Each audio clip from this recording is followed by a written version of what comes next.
Hello అండి, అందరూ ఎలా ఉన్నారు? అందరూ బాగుండాలి, అదే నాకు కావాలి. ఇంటి యజమాని సంపాదన ఇంటి ఆమె కుట్టిగూలికి సాలనట్టు మధ్యతరగతి వాళ్ళు నెలకు సరిపడా నిత్యావసర సరుకులు తెచ్చుకోవాలంటే ఇంటి యజమాని అప్పుడు ఒక రూపాయి దాచిపెట్టున్నాయి ఖర్చు పెట్టి తప్పకుండా తెచ్చుకోవాలన్నమాట. సరే లెక్క ఏం చేయాలి, మీ మామ జోబి ఖాళీ చేయించినట్టుండవంటారా? అదేం లేదండి, ఇందులో నా తప్పేం లేదు. అంతా ఆయన ఇష్టమే, ఆయన ఇష్ట ప్రకారమే పోయినాను, అందుకే ఇట్ అయింది. ఇంతకీ ఏమైందక్క అది మాత్రం చెప్పు. ఏడాది సోదంతా చెప్తా, ఒట్టొట్టి సోదే. పొద్దున్నే పాల కానించి సాయంత్రం స్నాక్స్ వరకు మా మామని అప్పుడు పది ఇటీ నేను అంగడికి పోయి ఇద్దేవాలి అంటారు. పాపం మా మామకి ఇజుగొచ్చిందేమో ఏమో. అమ్మ తల్లి, ఈ పదులు నేను అందిలేనమ్మా, పామ్మ ఒకసారి నీకు సామాన్ తీసిస్తాను, నెలకు సరిపడా తెచ్చుకుందు అని తీసుకెళ్లాడు. పాపం మా మామ పొద్దున పోయే హుషారు సాయంత్రం వచ్చేటప్పుడు లేకుండా పోయింది ఆయన దగ్గర హుషారు. పోయేటప్పుడు పసి నిండా డబ్బులు ఉన్నాయి, వచ్చేటప్పుడు బండి నిండా సంచులు ఉన్నాయి. అది ఆయన పరిస్థితి పాపం.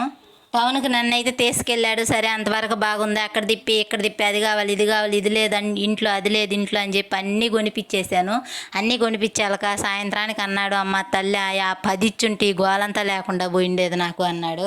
సరే లెక్క ఈ సోదంతా ఎందుకు కానీ మాకు ఇంతకు ఏమేమి కొన్నావు, ఏంది దాని పరిస్థితి ఏంది అది చెప్పక్క చాలా. ఊళ్ళో రేట్లతో పోల్చుకుంటే టౌన్లో రేట్లు అయితే ప్రతి వస్తువు మీద 5 రూపాయలు తక్కువే ఉంది, దాని అయితే లేదు. కానీ ఒక్కసారిగా పొద్దుగా ఖర్చు పెట్టాలనే ఒక బాధ తప్ప ఇలా తెచ్చుకుంటే వస్తువుల మీద రేట్లు అయితే తగ్గుతాయి ఖచ్చితంగా. ఉప్పు లేదని పప్పు లేదని సబ్బు లేదని షాంపూ ఇలా అన్నీ కొనేసాను. ఇంట్లోకి అవసరం లేని అనవసరమైనవి కూడా కొన్నాను. అట్లా ఉంటుంది మనతోని, తగ్గేదేలే.